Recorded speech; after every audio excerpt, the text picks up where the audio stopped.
إن الحمد لله نحمده ونستعينه ونستغفره ونعوذ بالله من شرور أنفسنا ومن سيئات أعمالنا من يهده الله فلا مضل له ومن يضلل فلا هادي له وأشهد أن لا إله إلا الله وحده لا شريك له وأشهد أن محمدا عبده ورسوله اللهم صل وسلم وبارك على محمد وعلى آله وصحبه أجمعين يا أيها الذين آمنوا اتقوا الله حق تقاته ولا تموتن إلا وأنتم مسلمون يا أيها الناس اتقوا ربكم الذي خلقكم من نفس واحدة وخلق منها زوجها وبث منهما رجالا كثيرا ونساء واتقوا الله الذي تساءلون به والأرحام إن الله كان عليكم رقيبا يا أيها الذين آمنوا اتقوا الله وقولوا قولا سديدا يصلح لكم أعمالكم ويغفر لكم ذنوبكم ومن يطع الله ورسوله فقد فاز فوزا عظيما أما بعد فإن خير الحديث كتاب الله وخير الهدي هدي محمد صلى الله عليه وسلم وشر الأمور محدثاتها وكل محدثة بدعة وكل بدعة ضلالة وكل ضلالة في النار. حضرات، ذی الحجہ کی مناسبت سے بہت ہی مشہور نبی حضرت ابراہیم علیہ السلام اور ان کے خانوادے کا مختلف انداز سے تذکرہ عام طور پر ہوتا ہے. حضرت ابراہیم علیہ السلام کا ذکر قرآن کریم کی مختلف صورتوں میں متعدد مرتبہ کیا گیا، مگر ہر بار ایک نئے پہلو سے، ایک جداگانہ اس کے انداز سے، ریپیٹیشن نہیں ہے بلکہ ہر جگہ اس میں سبق کے نئے پہلو ہیں. اس لیے سیرت ابراہیم علیہ السلام اس کو سمجھنے اور ہر قدم پر غور کرنے کی ضرورت ہے. ان میں بہت ساری جو چیزیں ہیں، ان میں سے ایک جو سورہ صافات کے اندر مختلف آیات 100 سے لے کر 109 110 تک حضرت ابراہیم کا ایک خاص انداز سے تذکرہ کیا گیا. اس کا قربانی کی عید سے بھی، حج سے اور عمومی طور پر والدین اور اولاد کے درمیان جو تعلق ہونا چاہیے اس حیثیت سے بھی بہت اہمیت ہے اس کی. تو میں گزارش کروں گا اپنے معزز بھائیوں اور بہنوں سے کہ سورہ صافات کی جو آیات ہیں 100 سے 109 110 تک، اس کو تفسیر کے ساتھ اپنے گھر میں جو آسان ترجمہ ہے اس کو اٹھا کر ضرور پڑھیں. اس میں ایک انداز ہے باپ اور بیٹے کے درمیان تعلقات کی نوعیت کیا ہونی چاہیے اور کس طرح کی تربیت مطلوب ہے اسلامی طور پر.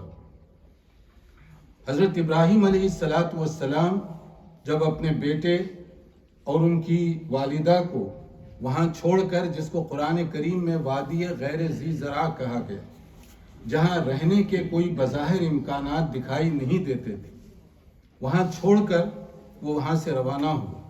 اور اس کے بعد جب بچہ بڑا ہوا تو پھر انہوں نے اپنے بچے کے ساتھ ایک بات کا تذکرہ کیا جو غور طلب ہے آج کے ماحول کو سامنے رکھتے ہوئے، کہ والدین اور اولاد، پیرنٹس اور چلڈرنز کے درمیان کس طرح کے روابط ہونے چاہیے.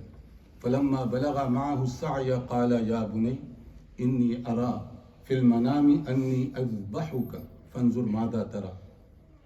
یہ الفاظ پر آپ ذرا غور کریں کہ جب بیٹا بڑا ہوا، اکلوتا بیٹا ہو، اولاد ایک ہی بیٹا اور والدین بوڑھے ہوں تو ان کے ساتھ جو شفقت اور محبت، لاڑ اور پیار کا جو تعلق ہوتا ہے وہ عام حالات سے بہت زیادہ ہوتا ہے.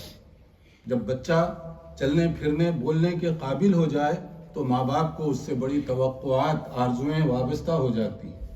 اس موقع پر انہوں نے اپنے ایک حکم الہی کا تذکرہ کیا کہ مجھے حکم دیا گیا کیا کہ میں اللہ کے راہ میں تمہیں ذبح کر دوں. یہ کوئی معمولی بات نہیں تھی. تو حضرت اسماعیل نے جواب کیا دیا اتنے بڑے سوال کا؟ قال یا ابت افعل ما تؤمر ستجدونی ان شاء اللہ من الصابرین. ابا جان، اگر یہ حکم الہی ہے تو اس میں ہیزیٹیشن اور تردد کی بات کیا ہے؟ آپ کر گزریے. صرف کرنے کی بات نہیں کہی، بلکہ کہا کہ میں اس پر صبر کروں گا، آپ کو میں پریشان نہیں ہونے دوں گا۔ یہ کوئی معمولی بات نہیں ہے۔ آج آپ اپنے بیٹے سے گھر میں بیٹھ کر ایک چائے کا کپ منگوا لیں اور اس کا ری ایکشن دیکھیے، پھر ایک چھوٹی سی چیز کا حکم دیں اور پھر اس کا ایٹیٹیوڈ دیکھیے کیا ہوتا ہے۔ اور یہاں ذبح ہونے اور ذبح کرنے کی بات کی گئی، اور بیٹا کہہ رہا ہے کہ آپ کو جو حکم دیا جا رہا ہے اللہ کی طرف سے کر گزریے، اس پر تردد کی کوئی بات نہیں، میں اس پر صبر کر لوں گا۔ اور پھر یہی بیٹا جب اللہ نے اپنے فضل و کرم سے اس کو محفوظ کیا اس آزمائش سے، جب کعبۃ اللہ کی عمارت وہ تعمیر کر رہے تھے، وَإِذْ يَرْفَعُ إِبْرَاهِيمُ الْقَوَاعِدَ مِنَ الْبَيْتِ وَإِسْمَاعِيلُ رَبَّنَا تَقَبَّلْ مِنَّا إِنَّكَ أَنْتَ السَّمِيعُ الْعَلِيمُ۔ پہلے پارے کا آخری حصہ جس میں حضرت ابراہیم کا مختلف اور انداز سے ذکر کیا گیا، اس میں کعبۃ اللہ کی تعمیر، یہ تو اللہ ہی جانتا ہے کہ کس اخلاص اور حسن نیت کے ساتھ یہ تعمیر کی گئی تھی کہ اس کے بعد سے لے کر گھڑی کا کوئی لمحہ ایسا نہیں کہ اس میں کوئی نہ کوئی عبادت نہ کر رہا ہو، اور دنیا بھر میں ایسا کوئی لمحہ نہیں گزرتا جہاں سیدنا ابراہیم اور ان کے فرزند ارجمن سیدنا اسماعیل علیہ السلام اور ان کے خانوادے کا تذکرہ نہ ہو رہا ہو۔ دنیا کے کروڑوں لوگ قربانی دیتے ہیں، کس کی یاد؟ اور دنیا کے لاکھوں لوگ جو حج کرنے کے لیے گئے، صفا اور مروہ کے درمیان انہوں نے سعی کی، کس کی یاد ہے؟ اور پھر اس کے بعد قدم قدم پر جو ان کا تذکرہ ہے، اللہ نے ان کو کیسے محفوظ فرمایا۔ یہ حضرت ابراہیم کی تربیت کے علاوہ دعاؤں کا نتیجہ بھی تھا کہ ربی حبلی من الصالحین۔ آدمی ظاہری طور پر جتنے چاہے وسائل اور سورسز استعمال کرے، اللہ کی توفیق سب سے بہت اہم ہے۔ تو اس کے لیے انبیاء کرام کا جو انداز ہے اس میں یہ کہ وہ اولاد کی نیکی کے لیے، صالحیت کے لیے دعا کر رہے ہیں کہ اللہ مجھے اولاد ملے تو ایسی جو صالح ہو، یعنی جس کا عمل نیک اور پاکیزہ ہو۔ یہی حضرت زکریا نے دعا کی تھی، وَاجْعَلْهُ رَبِّي رَضِيًّا، کہ اللہ مجھے اولاد دے، مگر ایسی اولاد جن کو دیکھ کر میری آنکھیں ٹھنڈی ہو سکے، مجھے سکون مل سکے۔ اور کون سی اولاد کو دیکھ کر والدین کو سکون ملتا ہے؟ جن کا کرمنل ریکارڈ ہو، جن کے پیچھے پولیس لگی ہوئی ہو، جن کا نام آوارگی کے اندر مشہور ہو، یا جن کو دیکھ کر والدین کی آنکھیں ٹھنڈی ہوتی ہیں۔ ایسی اولاد جن کے کارنامے، جن کی نیکیاں اس قابل ہوں کہ لوگ اس کا اچھے انداز سے تذکرہ کریں۔ اسی کے لیے ہمیں جو دعائیں بتائی گئیں اس میں سورہ فرقان آیت 74 کی جو دعا ہے اس کو یاد رکھیے اور بار بار پڑھیے۔ ربنا ہب لنا من ازواجنا وذریاتنا قرۃ اعین واجعلنا للمتقین اماما، کہ اللہ فیملی لائف ایسی دے ہمیں، یعنی اولاد اور فیملی ایسی دے جنہیں دیکھ کر ہمیں سکون مل سکے، اطمینان مل سکے، آسودگی حاصل ہو سکے۔ اور اس کے لیے دونوں کی کچھ ذمہ داریاں ہیں، والدین کی اپنے بچوں کے سلسلے میں، بچوں کی والدین کے سلسلے میں، جیسے سورہ تحریم کی آیت 6 میں جو کہا گیا، اس پر بھی غور کیجیے۔ یا ایھا الذین آمنوا قوا انفسکم واہلیکم نارا، کہ تم اپنے آپ کو اور اپنے اہل و عیال کو، فرسٹ رسپانسبلٹی ہے کہ اپنے اہل و عیال کو جہنم کی آگ سے بچاؤ۔ اور جہنم کی آگ سے کوئی تمنا اور آرزو سے نہیں بچ سکتا، عمل اور عقیدے کی بنیاد پر بچ سکتا ہے۔ جس کا ایمان درست ہوگا اور عمل صحیح ہوگا وہی جہنم کی آگ سے بچ سکے گا۔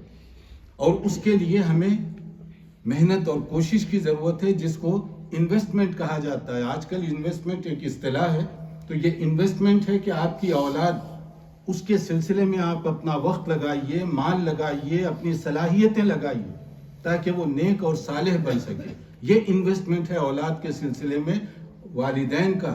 یہ نہیں کہ آپ 4 گھر بنا لیے، آپ 5 دکانیں کھول لیں، آپ بزنس میں اپنا ایکسٹینشن کر لیں، یہ انویسٹمنٹ نہیں۔ حقیقی انویسٹمنٹ وہ ہے جو آخرت میں کام آ سکے۔ اور وہ انویسٹمنٹ کب ہوگا؟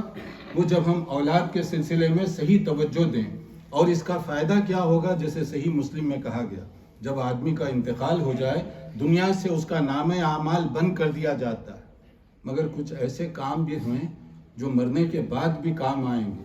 ان میں سے ایک او ولد صالح یدعو لہ، ایسی اولاد جو مرنے کے بعد دعا تو کر سکے، کم سے کم دعائے خیر کر سکے اپنے والدین کے لیے۔ یہ اسی وقت ممکن ہے جب اولاد اس قابل ہو کہ اسے معلوم ہو کہ والدین کا مقام کیا ہے، وہ یہ جانتی ہو کہ میں کیسے دعا کروں۔ کیا یہ حقیقت نہیں؟ کتنے جنازے جس میں آپ نے شرکت کی ہوگی، ہم نے شرکت کی، کہ جہاں اولاد ٹھہری ہوئی ہے، جنازے میں اپنے باپ کا جنازہ ہے جس نے اپنی پوری زندگی اولاد کے لیے نچوڑ کر رکھ دی تھی، مگر امام صاحب کو بتانا پڑتا ہے جنازے کا طریقہ کیا ہے۔ یعنی اولاد اس قابل بھی نہیں ہے کہ ابا جان کے جنازے کی نماز کم سے کم ادا کر سکے۔ یہ ذرا غور کرنے کی بات ہے۔ تو وہ اولاد جو باپ کے جنازے کو سامنے دیکھتے ہوئے دعائے مغفرت نہ کر سکتی ہو، دفن کرنے کے بعد پھر کیا کام آئے گی، کیا کر سکے گی؟ اور یہ حدیث کے جو الفاظ ہیں، او ولد صالح یدعو لہ، ایسی اولاد جو کم سے کم دعا کر سکے، لیکن دعا کرنے کے لیے اس قابل ہو کہ اسے معلوم ہو کہ دعا کیسے ہو سکتی ہے۔ اس کے لیے کچھ پریکٹیکل جو اقدامات ہیں، عملی تدبیریں کہ والدین کیا کریں ان کے لیے۔ سب سے پہلے تو ان کے ذہن میں معلوم ہو کہ ہم مسلمان اگر ہیں تو مسلمان کہتے کسے ہیں، ایمان اور عقیدے کی محبت ان کے دل اور دماغ میں بسی ہوئی ہو۔ پھر ان کو معلوم ہو کہ والدین کا مقام کیا ہے، کیا ہے والدین کا مقام۔ قرآن کریم میں تو جو کہا گیا، اما یبلغن عندک الکبر احدہما او کلاہما فلا تقل لہما اف ولا تنہرہما، کہ تمہیں والدین کے خلاف اف کرنے کی بھی اجازت نہیں ہے۔ ایون اگر وہ بوڑھے ہو گئے، بیمار ہو گئے، تو بڑھاپا اور بیماری کی وجہ سے کوئی طبیعت میں چڑچڑاہٹ بھی ہو سکتی ہے اور غیر ضروری ناراضگی بھی ہو سکتی ہے، مگر اس کے باوجود کہا جا رہا ہے کہ تمہیں ان کے خلاف اف کرنے کی اجازت نہیں ہے۔ اگر یہ والدین کا مقام ہو بچے کے ذہن میں تو وہ کوشش کرے گا کہ ان کو خوش رکھے۔ اور دوسرا، ہم عام طور پر گھر میں بچوں کی تربیت کے سلسلے میں بڑی کوتاہیاں کرتے ہیں، اس پر سب کو توجہ دینی چاہیے۔ جو پریکٹیکل چیزیں ہیں ان میں سے ایک طہارت، پاکی صفائی کے مسائل اسلامی اعتبار سے۔ طہارت، اور میں جب بات کرتا ہوں پاکی صفائی کی تو یہاں ایک تصور ہے ویسٹرن کنٹریز میں یا نان مسلم کنٹریز میں عام طور پر، جس کا صحیح ترجمہ طہارت سے نہیں ہوتا۔ اور طہارت ایک ایسا کلمہ ہے اسلامی اور حدیث کی اصطلاح میں، اس کا صحیح ترجمہ انگریزی یا کسی زبان میں نہیں کیا جا سکتا۔ نظافت کو لوگ طہارت سمجھ بیٹھے۔ نظافت کلینک، صفائی، ظاہری صفائی، لیکن طہارت اس سے آگے کی ایک چیز ہے۔ بظاہر نظافت کا مطلب یہ ہے کہ میں اگر صاف ستھرے کپڑے پہنا ہوا ہوں تو سب آپ کہیں گے کہ یہ صاف ہے، لیکن اگر ان کپڑوں پر ایک پیشاب کا قطرہ بھی لگا ہوا ہو تو شرعی اعتبار سے میں نماز نہیں پڑھ سکتا جب تک اس کو کلین نہ کروں۔ یہ ہے طہارت۔ دیکھنے میں وہ خطرہ پانی کا دکھائی نہیں دے رہا ہے، مگر شرعی طور پر وہ کپڑا نجس سمجھا جائے گا جب تک اس کو صاف نہ کیا جائے۔ تو طہارت اس سے ایک آگے کی بات ہے۔ تو ہمارا دین طہارت کی دعوت دے رہا ہے، نظافت تو پہلا قدم ہے، اس سے آگے کی ہمیں تلقین کر رہا ہے۔ تو یہ والدین کی ذمہ داری ہے کہ اولاد کی طہارت کے سلسلے میں وہ بچپن سے اس کی نگہداشت کرے۔ پھر نماز کا مسئلہ ہے کہ جب احادیث میں جو کہا گیا 7 سال کا بچہ نماز فرض نہیں ہوتی، مگر اس کی ٹریننگ، اس کا تربیت یہ وہاں سے شروع ہوتی ہے۔ پھر اسی طرح سے اور اٹھنے بیٹھنے کے جو آداب بتائے گئے، ان آداب سے عام طور پر دیکھا گیا کہ ماں باپ کھانے پینے وغیرہ پر تو توجہ دیتے ہیں، یہ بھی اچھی بات ہے، مگر اس کے ساتھ ایک اور بات بھی ہے جو بچے بڑے ہونے کے بعد جو اس وقت کا برننگ ایشو ہے، اس وقت کا بہت ہی سلگتا ہوا موضوع ہے، اور وہ کیا ہے؟ ماں باپ کی سستی اور غفلت کہاں لے جاتی ہے؟ ڈرگس میں، شراب میں اور غلط کاری کی طرف لے جاتی ہے۔ یہ اللہ تعالیٰ محفوظ رکھے، ایسی دہکتی ہوئی آگ ہے جو گھر گھر اس کو لپیٹ میں لے رہی ہے۔ آپ آنکھیں بند کر کے یہ کہیں کہ ہمارے گھر میں تو سکون ہے، تو یہ آپ اپنے آپ کو دھوکہ دے رہے ہیں۔ ارد گرد کے ماحول کو دیکھیے، اسکول میں چلے جائیے، باہر کی کمیونٹی میں دیکھیے، کھیل کے میدانوں میں دیکھیے، وہاں پر کیا ہو رہا ہے اور کس طرح سے ہو رہا ہے۔ اس علاقے کے اطراف میں گھوم کر دیکھیے، پولیس رپورٹ کیا بتا رہی ہے، کون لوگ ڈرگز کے اندر انوالو ہیں اور کس طرح کے ڈرگز اور اس کے اندر یہ ساری چیزیں ہو رہی ہیں۔ تو یہ کس کی ذمہ داری ہے؟ آپ نے بچے کے کھانے پینے پر تو توجہ دی، مگر اس کی آمدنی کیا ہے اس پر بھی غور کیا؟ اس کی سوسائٹی کیا ہے اس کی طرف بھی آپ نے توجہ دی؟ اور وہ کیا کر رہا ہے، کیا استعمال کر رہا ہے، اس پر بھی آپ نے کبھی غور کرنے کی کوشش کی؟ شراب، نشہ آور چیزیں دین اسلام میں اس کا حکم کیا ہے؟ اللہ نے اس انسان کو دوسری مخلوقات پر جو فوقیت دی، اس کا ایک سبب اس کی عقل ہے۔ عقل کی وجہ سے ہمیں فوقیت دی گئی، مگر شراب اور ڈرگز اور انٹاکسیکیشن جو نشہ آور چیزیں ہیں، ان کا نقصان کیا ہو رہا ہے کہ آدمی جو عقل کی وجہ سے دوسروں سے ممتاز ہو رہا ہے، اس عقل کو ختم کیا جا رہا ہے۔ شراب کا پہلا کام، ڈرگز کا پہلا کام براہ راست اس کے سوچنے اور سمجھنے کی صلاحیت کو ختم کرنا ہے، کہ گویا ہم یہ کہہ رہے ہیں اے اللہ تو نے یہ نعمت کیوں دی ہمیں، اور ہم خود اس کو ختم کر رہے ہیں۔ ڈرگز کا مسئلہ یہ ہے۔ اور پھر اس کے بعد پڑھیے قرآن کریم سورہ مائدہ، اس کے اندر جو بات کہی گئی ڈرگز وغیرہ کے بارے میں، 90 اور 91 جو آیت ہے، یا ایھا الذین آمنوا انما الخمر والمیسر والانصاب والازلام رجس من عمل الشیطان فاجتنبوہ لعلکم تفلحون۔ یہ شیطانی کام ہے۔ کون سے؟ ان میں سے ایک خمر یعنی شراب، اور شراب سے متعلقہ جتنی بھی چیزیں ہیں اس کے لیے صحیح بخاری کے کچھ الفاظ ہیں، کیونکہ بعض لوگ الفاظ سے کھیلنے کے عادی ہیں۔ تو حدیث میں ہمیں بہت پہلے اس بارے میں ان ایڈوانس وارننگ کر دی گئی ہے کہ شراب یا ڈرگز وغیرہ، اس سلسلے میں جو کنسپٹ بتایا گیا صحیح بخاری کی حدیث میں کہ کل شراب اسکر فہو حرام، ہر نشہ آور چیز ریگارڈلیس آف نیم، آپ نام کچھ بھی رکھ لیں اس کا، اگر اس کی کیفیت ہو کہ اس سے نشہ پیدا ہو رہا ہے تو شرعی طور پر سن لیجئے کہ وہ حرام ہے۔ اور میں نہیں کہہ رہا ہوں، یہ رسول اللہ صلی اللہ علیہ وسلم کا یہ ارشاد ہے کہ وہ حرام ہے۔ اور پھر یہاں یہ ایکسکیوز بھی نہیں ہے کہ تھوڑی سی مقدار میں اگر آدمی پی لے تو کیا وہ بھی حرام ہے؟ ابو داؤد اور ترمذی کی حدیث ہے، اس کو بھی آپ نوٹ فرمائیے۔ نبی صلی اللہ علیہ وسلم نے فرمایا ما اسکر کثیرہ فقلیلہ حرام، جو زیادہ پینے سے حرام نشہ پیدا ہوتا ہو اس کا تھوڑا بھی پینا استعمال کرنا یہ حرام ہے۔ اور شراب یا ڈرگز صرف پینا پلانا حرام نہیں ہے، اس کی ڈائریکٹ یا انڈائریکٹ انوالومنٹ، پینا پلانا، بزنس کرنا، کاروبار کرنا، خرید و فروخت کرنا، وہ سب کا سب حرام ہے، شیطانی کام ہے۔ اس سے بچنے کا ہمیں حکم دے رہا ہے قرآن مجید سورہ مائدہ کے اندر، اور صحیح بخاری اور ابو داؤد ترمذی وغیرہ کی جو احادیث ہے۔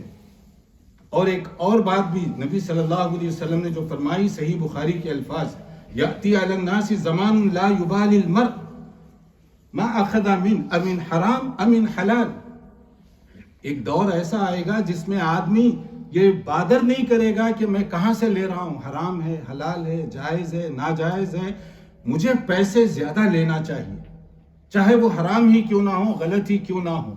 اس حدیث کو سامنے رکھ کر ذرا برمنگھم کے مختلف ایریوں میں آپ چلے جائیے، ایسے لگتا ہے کہ رسول اکرم صلی اللہ علیہ وسلم آج ہمارے درمیان بیٹھ کر گویا یہ گفتگو فرما رہے ہیں۔ ایک دور آئے گا کہ جس میں لوگ بادر نہیں کریں گے ان کی سورسز آف انکم کیا ہے، ذرائع آمدنی کیا ہے، حرام ہے یا حلال ہے، جائز ہے یا ناجائز ہے، زیادہ سے زیادہ بنانے کی چکر میں ہوں گے۔ ہمیں تو شریعت میں یہ بتایا گیا، ترمذی کے جو الفاظ ہیں، دع ما یریبک الی ما لا یریبک، شک و شبے کی جو چیزیں ہیں، ڈاؤٹ فل چیزیں، اس کو بھی چھوڑ دو۔ تو حرام تو بہت بڑی بات ہوئی۔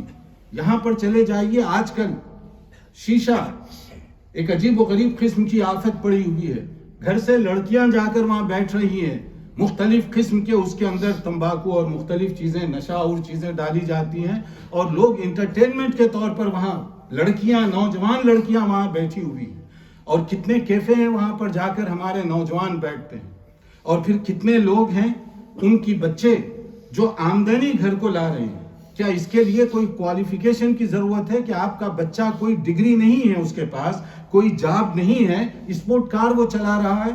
کہاں سے آئی وہ کار اس کے پاس؟ اس کی شادی میں ہزاروں پاؤنڈ خرچ کیے جا رہے ہیں صرف دکھاوے کے لیے، کہاں سے آئے اس کے پاس وہ پیسے؟ کیا حلال طریقے سے اس نے کمایا وہ پیسے؟ کیا ماں باپ کو یہ سمجھنے کے لیے کسی ڈگری کی ضرورت ہے؟ ہم کیوں آنکھیں بند کر لیے ہوئے ہیں؟ اور پھر اگر یہی اولاد کل قیامت کے دن ہمارا گریبان پکڑ لے گی کہ ہم یہ پیسے لاتے رہے اور آپ قبول کرتے رہے، کیا جواب دیں گے وہاں پر؟ ہماری کیسے برات ہو سکے گی؟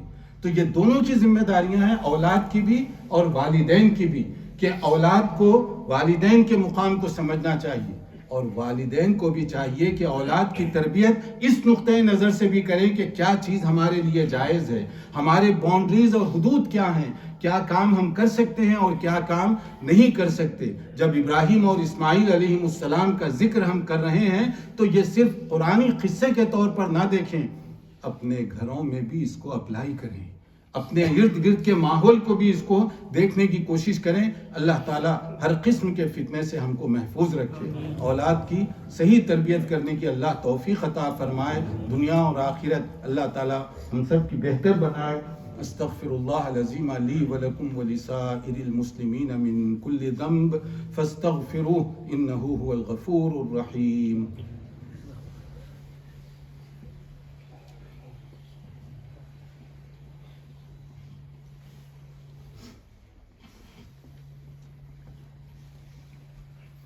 الحمد لله رب العالمين والعاقبة للمتقين وصلى الله وسلم على نبينا محمد الأمين وعلى آله وصحبه أجمعين ومن تبعه بإحسان إلى يوم الدين أما بعد.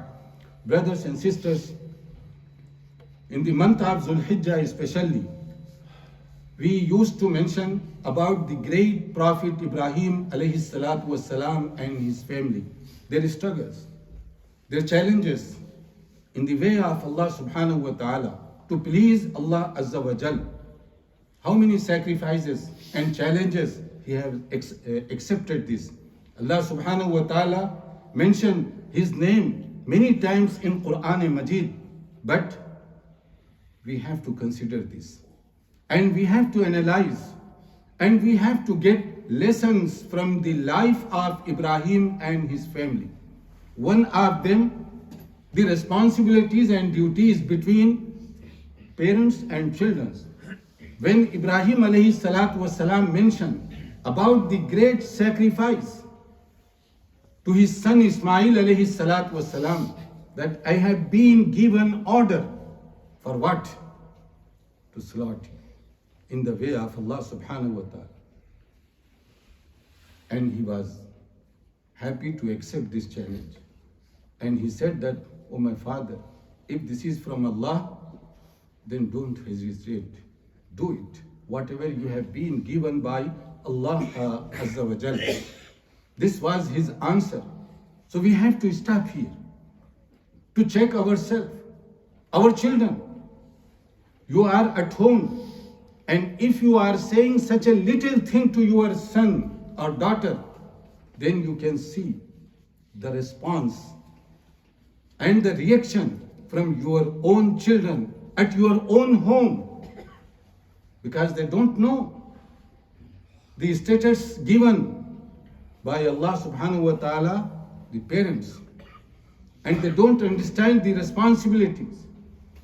And prophets from Ibrahim alayhi salatu wassalam, Zakaria alayhi salam, our prophet, and all other prophets, they used to do dua to have pious children, salih.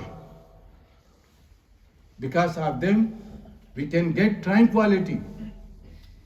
And then another thing, Quranic hukum, my brothers, here we have to understand that this is hukm of Allah subhanahu wa ta'ala, that you have to protect yourself and your family member from hellfire. How we are going to protect ourselves and family members from the hellfire. If you don't teach them about their aqidah, is this not amazing? That a Muslim child, he does not know what is the difference between Tawheed and Shirk. He does not know what is Prophet ﷺ and his job and duty.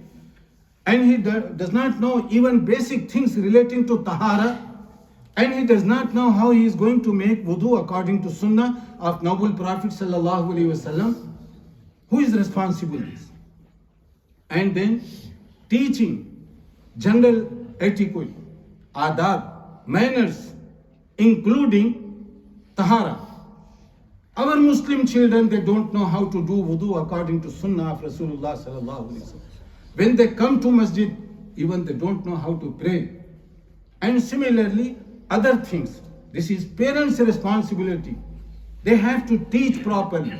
And they have to consider in their tarbiyah, upbringing, according to the teaching of Quran and Sunnah of Rasulullah sallallahu alaihi wasallam.